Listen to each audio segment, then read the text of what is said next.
prank to. Para kay Bok talaga to. Ayan, hindi na akin yan. Congratulations! Hello mga kampes. So today, bibila namin ng iPhone 17 Pro Max ang aming supervisor, si Raymel. Kasi matagal na siya nagsasabi na magpapalit daw siya ng phone, gusto niya mag-upgrade into iPhone. So matagal niya nang gusto mag-iPhone. Matagal na siya nag-work sa amin as supervisor. And recently, sobrang daming projects ni Pestastic. And siya yung nag-handle ng mga team namin sa field. And ngayon, ang dami niya ng teams na hinahawakan. So ngayon, overloaded kami ng project and hindi pa rin nagbabago yung quality ng service na pinapakita niya, and sa katunayan nakakatanggap kami ng positive feedback lagi pag siya ay naka-deploy.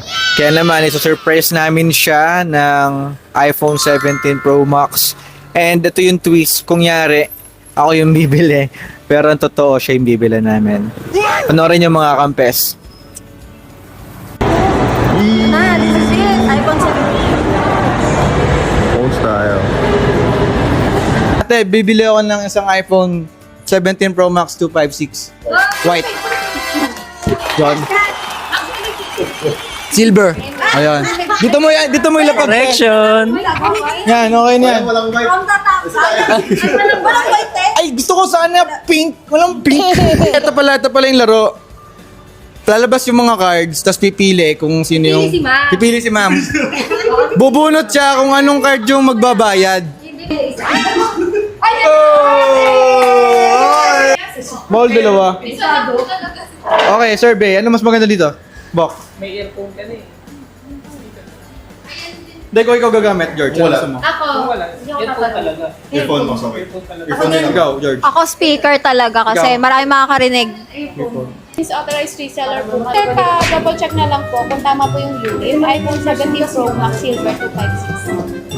Sige sir, pa-unbox na lang. So, guys, i-unbox na natin. Ano eh? Asan yung ano? I-unbox na natin, guys. Box sa ano eh, sa ibang tao. Tulungan mo ako, Bok. Ikaw sa taas. Dito ka. Ano yan? Siya the sims. Ikaw na lang lahat kasi nakapag-unbox na ako niyan eh. Para matry mo. Maramdam mo yung feel. Okay, naku, mahina. Baka lang bumili ka, ba? Ang laman ng kahon. Ay. Double check. Sir, before natin siya i-activate po, kailangan niyo po muna i-check po yung physical appearance po kung meron